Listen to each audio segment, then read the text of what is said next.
Mesdames et messieurs, bienvenue dans cette nouvelle vidéo. Nous allons parler aujourd'hui de la balance et des prévisions de la balance pour 2024. Nous avons déjà fait toute la série des poissons à la Vierge et maintenant nous entamons la série de la balance jusqu'au Verseau 2024.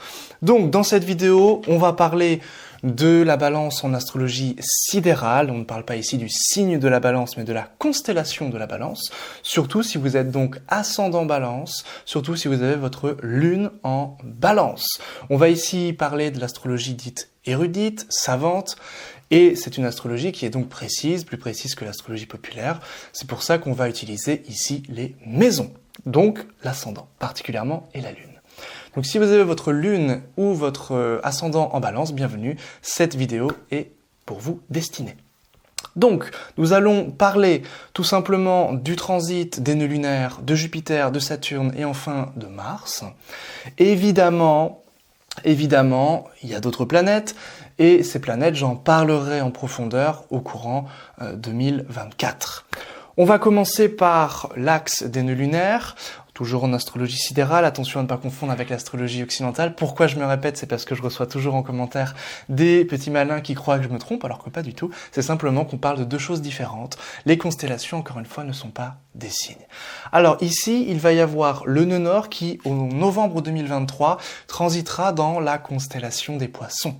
Et donc mettra en évidence la constellation des Poissons qui, pour l'ascendant balance, pour le signe de la balance, correspond au 6e domaine, à la 6e maison, et donc mettra en évidence cette qualité dans l'existence. Ça veut dire quoi? Ça veut dire que cette maison 6, c'est tout ce qui va être au niveau de la santé. Alors ce peut être tout à fait la santé du natif, votre santé à vous, mais ce peut être aussi l'idée que vous avez une préoccupation de la santé. Ça peut être tout simplement que vous êtes en train de vous former dans les métiers en lien avec la médecine, la thérapeutique. La maison 6, c'est également le service. Donc on peut être tout à fait dans cette approche, c'est-à-dire être au service des autres. Alors le nœud nord en maison 6, c'est pas la configuration la plus aisée en termes de transit, puisque ça viendra activer toutes les responsabilités.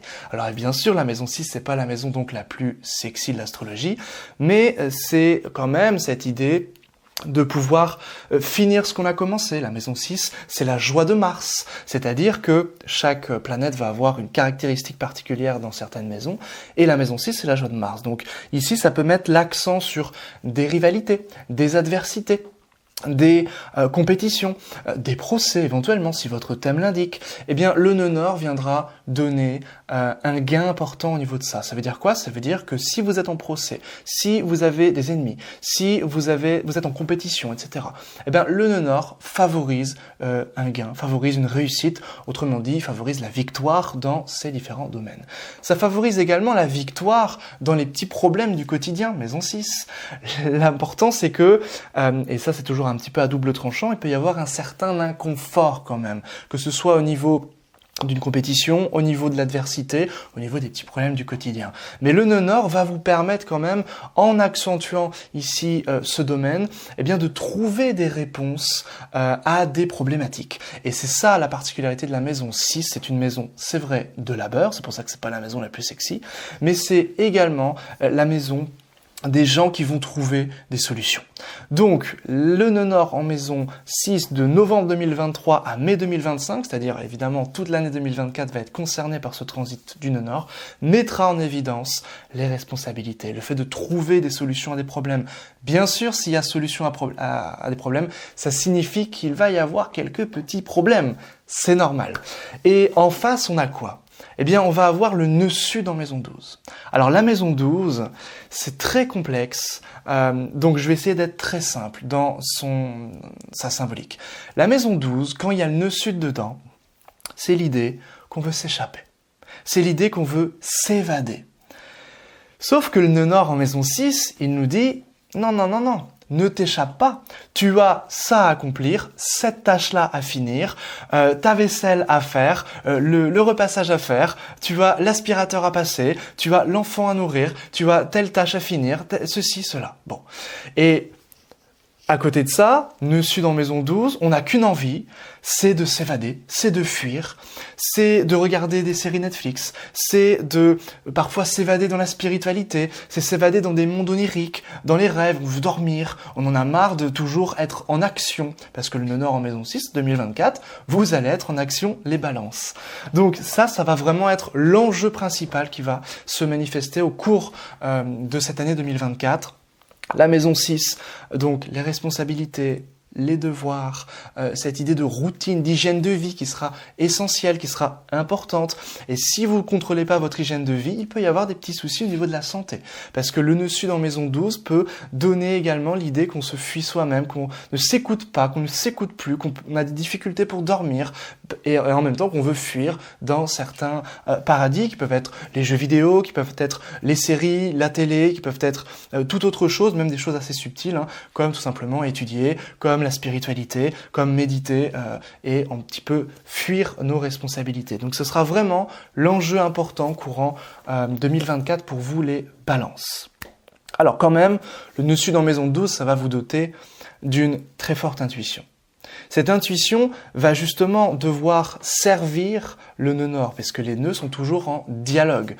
C'est une dialectique permanente entre les nœuds, et à chaque fois que ces nœuds transitent, eh bien, l'axe des nœuds, l'axe occupé par les nœuds, va être sans cesse en dialogue, et donc on va devoir à chaque fois jongler avec les deux opposés. Donc ici, cette intuition du nœud sud en maison 12 va vous permettre de trouver des réponses, va vous permettre de trouver des solutions. Alors ça peut être évidemment aussi l'idée que vous pouvez à un moment donné vous sentir un petit peu pris au piège, un petit peu vous sentir dans une sorte d'angoisse, d'anxiété vis-à-vis des problèmes du quotidien. Et donc ne pas hésiter à lâcher prise, à prendre du recul sur les choses. Et lorsque vous lâchez prise, lorsque vous vous reposez un petit peu, lorsque vous vous écoutez pour tout simplement vous reposer, c'est à ce moment-là que vous avez une intuition qui va vous permettre de tout décanter. Voilà. Ça c'est vraiment hyper important avec cet axe 6-12.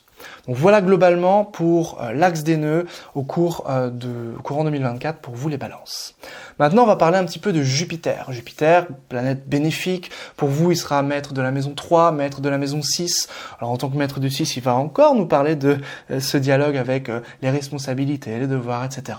Il est en ce moment dans votre maison 7 et il va y rester jusqu'en mai 2024. Ça peut favoriser, donner des relations. Ça peut donner, favoriser des partenariats professionnels, par exemple. Ça peut faire en sorte qu'on se déplace pour une relation particulière. Ça peut faire en sorte qu'il y ait aussi à un moment donné des ruptures, éventuellement, si le thème le permet. C'est-à-dire que le Jupiter en maison 7, il est extrêmement ambigu parce que il va vous donner.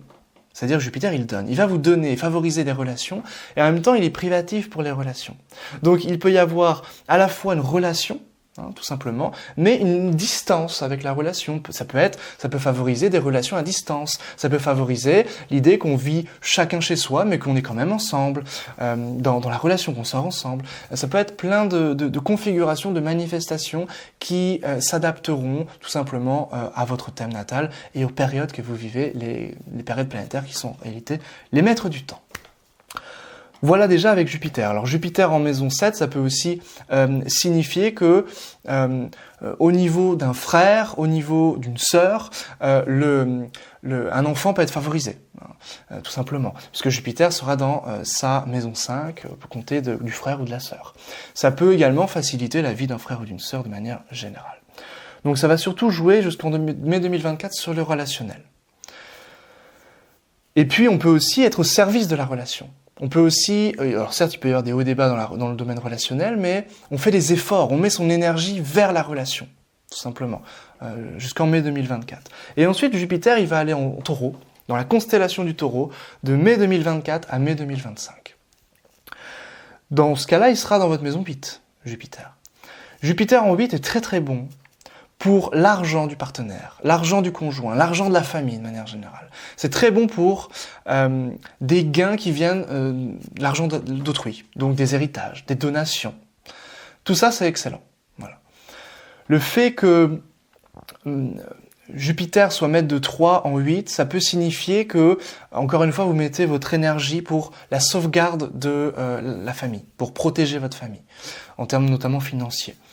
c'est extrêmement bon pour tout ce qui est un rapport avec l'ésotérisme, l'occultisme, la recherche, pour avoir une connaissance, parce que Jupiter c'est la connaissance, c'est en indienne, en astrologie indienne, il est appelé gourou, comme un gourou, un maître spirituel.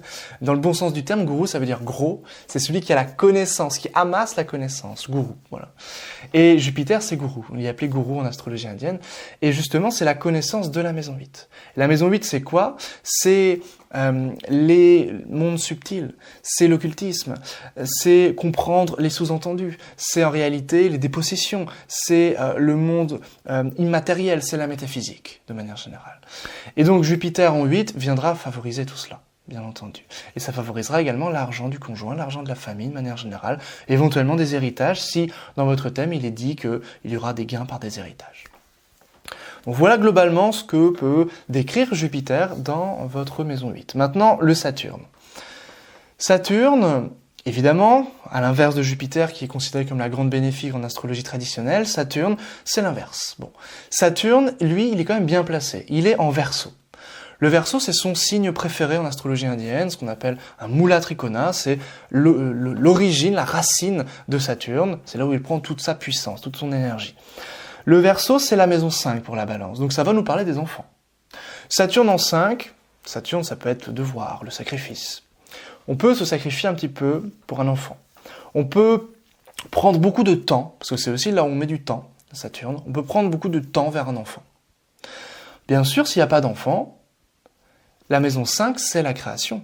C'est la créativité, ce sont vos œuvres, la maison 5. Et donc, Saturne ici viendra approfondir une œuvre.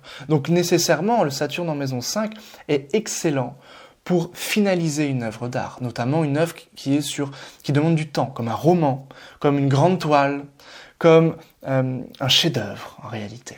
Même s'il y a des chefs-d'œuvre qui peuvent se faire de manière rapide, de manière fugace. Donc, Saturne peut nous parler de ça. Saturne, il est également maître de 4. Ça veut dire qu'il peut nous renseigner aussi sur des projets créatifs en lien avec un logement, en lien avec des infrastructures, en lien avec votre espace de travail, votre espace de vie de manière générale. Saturne, il est assez favorable en réalité dans le Verseau pour vous. Il est dans une maison faste, la maison 5, et il va surtout nous parler donc du temps qu'on peut passer pour une œuvre, du temps qu'on peut passer pour les enfants. Il peut aussi, c'est vrai, nous parler du domaine de l'amour. Saturne, ça peut être à un moment donné, on est plutôt détaché vis-à-vis de l'amour, même si on peut avoir quelques déceptions, Saturne, au niveau amoureux, on va plutôt se concentrer sur autre chose.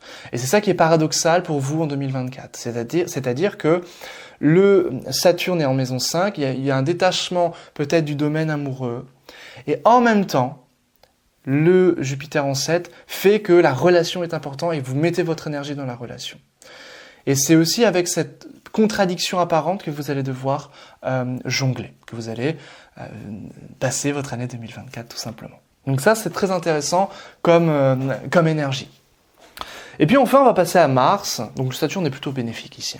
Et on va passer à... Surtout que pour l'ascendant Balance, c'est vrai, Saturne est ce qu'on appelle Yoga Karaka. Il est maître du Capricorne et du Verseau, c'est-à-dire maître d'une maison puissante, la 4, et maître d'une maison bénéfique, la 5.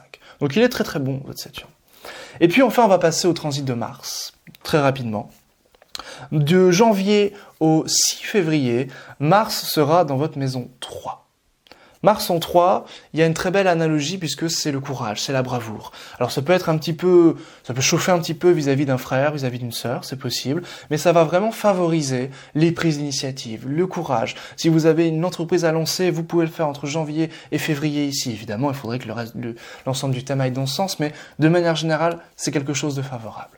Du 6 février au 15 mars, là justement la planète Mars sera en exaltation en maison 4. Attention ici, ça peut chauffer un petit peu, il y a beaucoup d'énergie mis au service de la maison, mis au service éventuellement d'un conflit avec un des deux parents, notamment la mère, bon éventuellement, ou la mère peut faire un petit peu attention à sa santé, ça peut favoriser les accidents, bon les fièvres, les choses un petit peu comme ça, parce que ça a une grande énergie ici de Mars, vis-à-vis de cette maison 4. Du 15 mars au 23 avril, Mars en maison 5. Donc là, par rapport à l'œuvre, si vous avez une œuvre que vous êtes en train de créer, si vous avez quelque chose sur le feu en ce moment, Mars, du 15 mars au 23 avril, donnera un gros coup de boost sur ce domaine-là de vie. Et donc ça peut vous aider justement à finaliser une œuvre. Quand Mars et Saturne sont ensemble, ça donne un sang-froid incomparable. Voilà. Et le sang-froid, ça favorise la création d'une œuvre sur le long terme et ça favorise l'idée de bâtir un empire, tout simplement, de construire quelque chose. Puisque Saturne, c'est l'architecte et Mars, c'est l'ouvrier. Donc quand les deux bossent ensemble, main dans la main, eh ben, ça fait des miracles. Du 23 avril au 1er juin, Mars est en maison 6, dans sa joie.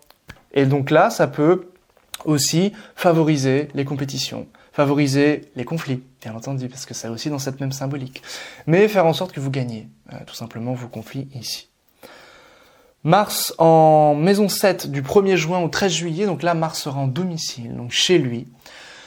Ici, c'est à double tranchant, c'est-à-dire que la relation peut être passionnée, ça peut être un petit peu une période de crise au niveau relationnel, mais ça tient choc puisque Mars est chez lui. Du 13 juillet au 26 août, Mars est en maison 8. Donc là, ça peut favoriser les petits accidents. Évidemment, il faut que le thème le permette, sinon le transit, voilà, c'est pas significatif. Mais du 13 juillet au 26 août, le Mars en 8 quand même, ça peut être l'idée qu'on allume la torche, qu'on rentre dans la grotte de notre intériorité, de notre introspection la plus profonde. Et donc là, ça va être favorable. En plus, vous aurez Jupiter à ce moment-là en Taureau, en maison 8 avec Mars. Là, on est sur des généraux. Le Jupiter, c'est la justice. Mars, c'est on se bat pour la justice. On est sur un général, on est sur un chef d'armée, Mars-Jupiter. Et là, donc, qui vont commander quoi? Qui vont commander la maison 8. Alors, ça peut être aussi en lien avec la sauvegarde de la famille et de l'argent familial, comme on a vu. Mais ça peut être aussi, surtout si vous êtes dans les milieux ésotériques, subtil, occulte, eh bien ça peut être dans ces milieux-là. 26 août, 20 octobre, Mars en maison 9, donc on va assez vite. Ici, Mars sera dans la constellation des Gémeaux. Et la maison 9, ici, c'est favorable pour des voyages, pour des rencontres avec des étrangers, pour gagner de l'argent avec quelque chose en lien avec l'étranger. Ça va favoriser l'argent. Mettre de 2 en 9 ici. Mars, c'est mettre de l'argent, des finances pour vous, les balances. Donc voilà, on a des choses ici qui sont intéressantes, des symboliques sur lesquelles nous pouvons jongler pour que puissent se manifester au mieux les significations. Et puis enfin, Mars va rester très longtemps, du 20 octobre 2024 au 7 juin 2025, en Cancer, dans la constellation du Cancer, non pas dans le signe, encore une fois, et ce sera donc son lieu de chute à Mars. Donc il va se retrouver dans un inconfort, ce Mars, et il sera en maison 10. Mars en 10, là, du 20 octobre au 7 juin 2025, ça viendra titiller un petit peu la sphère financière, relationnelle et au niveau de la carrière. Alors il faudra voir parmi ces 3 domaines lequel sera le plus touché, et ça ce sont vos périodes de vie qui vont l'indiquer, tout simplement, les maîtres du temps qui vont nous l'indiquer, les éclipses également, qui vont activer certains points, certains domaines de votre vie. Si vous voulez en savoir plus, d'ailleurs, j'ai fait un live à ce sujet, je vous mets, je crois que c'est juste ici, je vous mets la fiche juste ici ou là, je crois que c'est ici. Donc vous pouvez, si vous voulez, ça vous intéresse, cliquer sur le lien pour en savoir davantage. Mais du 20 octobre au 7 juin, l'énergie va être très particulière, puisque Mars en 10, il est très fort, et en même temps, c'est une énergie un peu décousue, puisque le Mars sera en chute. Donc il peut y avoir des difficultés quand même avec un supérieur hiérarchique, si vous êtes dans le monde du salariat. Il peut y avoir des difficultés avec le père, des difficultés avec dans la sphère professionnelle, tout simplement. Et puis, comme je disais, peut-être éventuellement aussi des rencontres au boulot, mais peut-être des rencontres un petit peu, alors certes passionnées, mais un petit peu, il y a du conflit. Donc c'est pas très fluide, où il y a quelque chose d'assez provoquant, d'assez provocateur. Donc voilà ce que j'avais à vous dire grosso modo pour vous les balances. Donc ça va être une année de responsabilité. C'est pas l'année la plus sexy, mais ça va être une année où vous allez pouvoir finaliser des choses. Une année où vous allez pouvoir mettre en place des routines. Vraiment une routine, donc de la discipline. C'est pour ça que c'est pas sexy, mais au moins avec cette discipline, avec cette routine, avec vos habitudes de vie, c'est vraiment ces habitudes de vie vont être importants à mettre en place pour finaliser des projets, avec Saturne en maison 5, pour vous occuper peut-être de votre famille, avec Jupiter en maison 8, pour gérer l'argent, pour aller vers plus d'introspection, Jupiter, plus de connaissance de soi, etc., etc. Donc vous avez vu que ce sont des énergies qui vont être assez fortes en 2024. Donc si ça vous intéresse, Si vous découvrez la chaîne, n'hésitez pas à me soutenir, à vous abonner, à partager la vidéo en commentaire si vous pensez qu'elle peut servir à d'autres personnes. N'hésitez pas à me faire un petit coucou dans les commentaires. Si vous avez des questions, je suis là pour y répondre. Et puis on se dit à très bientôt pour une prochaine vidéo. On va continuer notre série sur les constellations pour 2024. Et puis évidemment, je ferai plein d'autres vidéos, que ce soit sur les nouvelles et pleines lunes, que ce soit sur les éclipses ou encore pour apprendre l'astrologie. Et il y a plus de 300 vidéos sur la chaîne si vous voulez apprendre l'astrologie de manière gratuite. Voilà. À bientôt. Bye bye.